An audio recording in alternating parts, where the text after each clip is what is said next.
those of you who don't know, my name is Maya Karen. I run a fashion blog called Classically Kept. It does feature luxury, contemporary, and how to style and now natural hair care. So if you were into any of those things, please consider subscribing to my channel. Click the notification bell. That way you will never miss a video. So today we are going to get into 9 wearable winter trends. So let's go ahead and get started. Okay, so winter trend or wearable winter trend number 1 is going to be a statement coat. And as a matter of fact, I have done 2 videos on this now. The first one was talking about how you can dress better right now. Within that video, my first tip was to invest in a beautiful or a statement coat or a classic coat. And then here recently, I just showed you all of my coats. I will link those down below. Now, statement coat can mean different things to different people, right? You have someone who loves print. They might have like a classic coat and then they might have like a very bright floral print on it, right? Somebody else might think color is a statement. I will give you the perfect example. My beautiful J. Crew coat that I believe I bought last year. That would be a statement for somebody who loves color or who wants to kind of give a little bit of character to their closet, right, or their wardrobe. Another one for a statement coat would be kind of like a unique feature or a unique silhouette. The perfect example that I have for that would be my Diva / Olivia Pope coat, right? It's basically a fit and flare coat. It's different, but it's beautiful at the same time, right?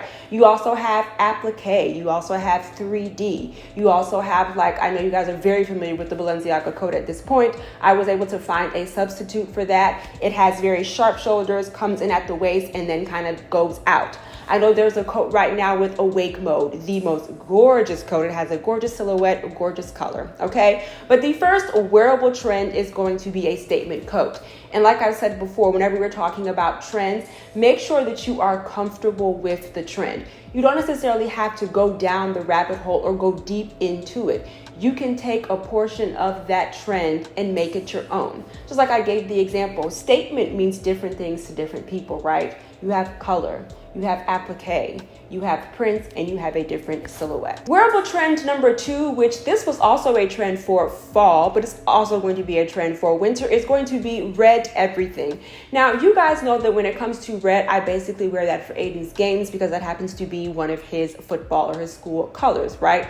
So that has really been the only time that you have seen me wear red. But I will say this though, like the fire engine red or the really, really bright red, which is Aiden's school color, is not really my thing, but like the deeper hue in the oxblood, I actually find those really beautiful. But it's just all red everything, red from head to toe, turtleneck, jacket, pants, skirt, shoes, maybe not so much jewelry. That would probably either be silver or gold, and then red shoes, red bag, right? It's red everything. If you are like me and you don't particularly care for the red that people think of when you say red, or the red that's like on the color spectrum, what I would suggest to you is go deeper, like an oxblood, or you can even do burgundy.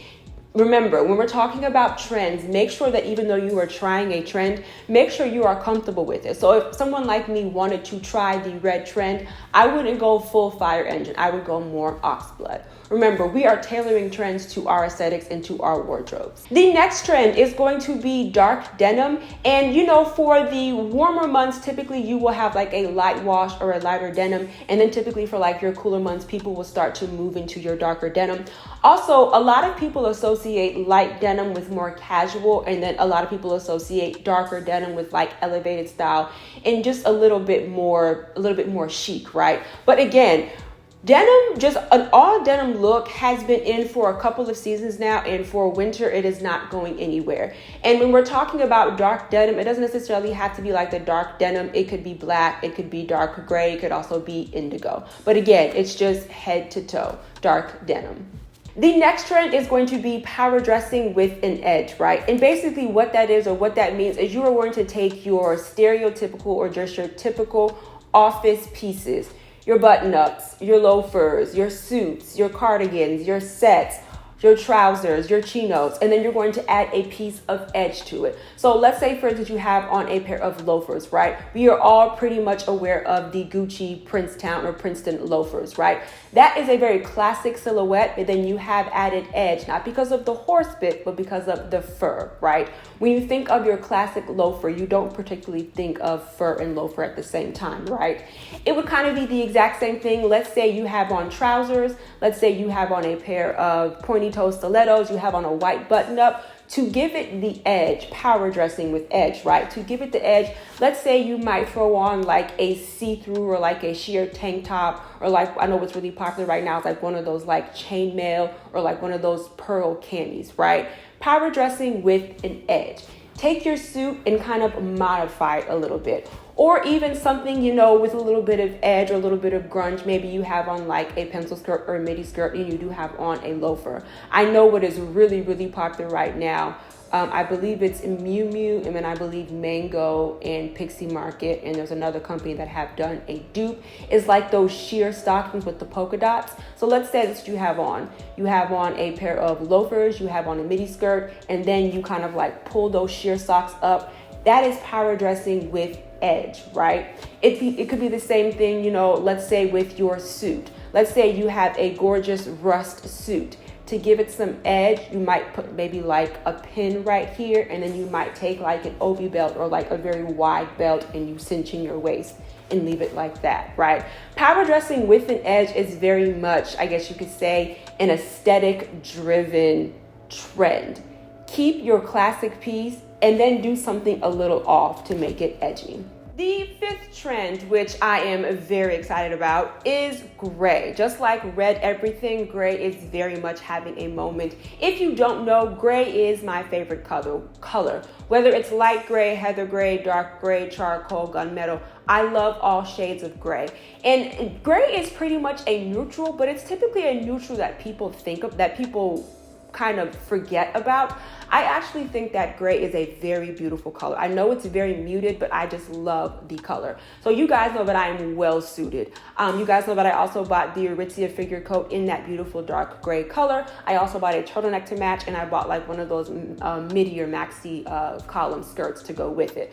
But other than that, I still have so many gray pieces. I have light gray, I have heather gray, I have dark gray, I have a gray purse, I have a couple of pair of gray shoes, okay? But it's just gray everything. Now you will see most people style this or pair this with silver accessories. I would challenge you just for a little bit of different, for a little bit of edginess, right? I would challenge you, if you want to try this, to do gold accessories, but just gray everything. This is pretty much not a trend for me. This is every bit of a part of my wardrobe, a part of my aesthetic. I cannot tell you how much I love the color gray. Trend number 6 is going to be baggy pants. And these, more specifically, the trend is baggy pants, but we have seen this before, especially during the summer, especially during the spring. I think it's Mason Margiela. I cannot remember and you guys know the pants that I'm talking about. They were like cargo jeans, and they came in like all different types of like iterations, different sizes. They sold out, but I think they were like $500, $600. And of course you had companies that were coming out with dupes. But when we're talking about just baggy pants in general, this is not going to be like your 80s, 90s, like with your boyfriend or your husband or your cousin's pants, like hanging off. They're going to be baggy, but they're going to be elevated baggy. And what I mean by that, basically to me, is they're like wide leg pants. Basically, they're like jeans that are like wide leg, but they're high waisted. So like you have like your cinched in waist, but then the rest of the pants is just huge and oversized, right? Baggy pants, cargos, jeans, chinos. I don't know if somebody be able to do them in wool, but it's going to be basically baggy pants. And again, we can tie in some of the rest of those trends, right? Maybe you have a baggy look that is all red. Maybe you're able to find like a baggy pants that were gray, and you throw on like a gray turtleneck or like a gray tank top with like a gray sweater. A lot of these trends are wearable because they are very practical. I know we're tired of hearing it, but quiet luxury is not going anywhere. It will probably evolve. It will probably, somebody will probably come up with a different name, but quiet luxury is not going anywhere. In fact, when we get into trends for 2024, we will talk about that. Trend number 7 is going to be pleats. Although pleats are on trend, pleats are a very classic design. They are a very classic detail. You can find a pleated skirt just about anywhere. Whether it's spring and summer, it's probably going to be more of a mini situation. Whether it's fall and winter, it's probably going to be to the knee or midi length. You can find a pleated skirt just about anywhere. You can find a pleated top. You can find a pleated coat. Trend number 8, anti-logo. You guys know, especially if you love fashion or if you follow trends, you guys know that every season or so, maybe every 3 to 5 years, we go through this phase of like logomania, non-logomania, logomania, non-logomania. So according to Glamour and Cosmopolitan and Vogue, we are now ending this era of logo, right?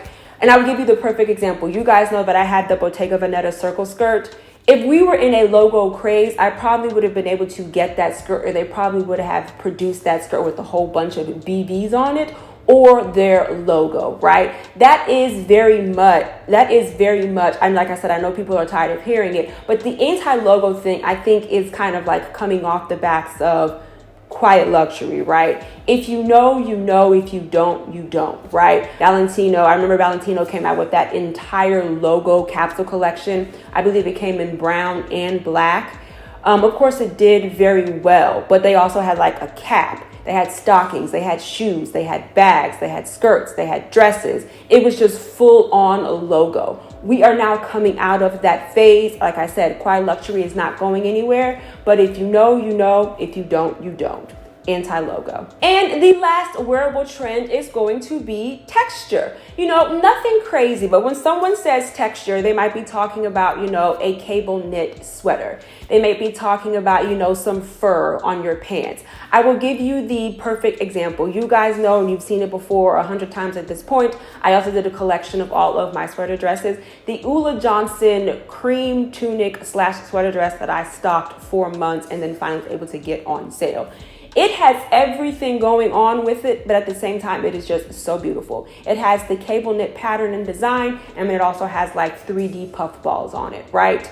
Slap on some earrings, slap on a belt, and I'm good to go. But just think of texture. It doesn't have to be over the top. I mean, texture or design is as simple as plaid or as simple as that blue clay material, right?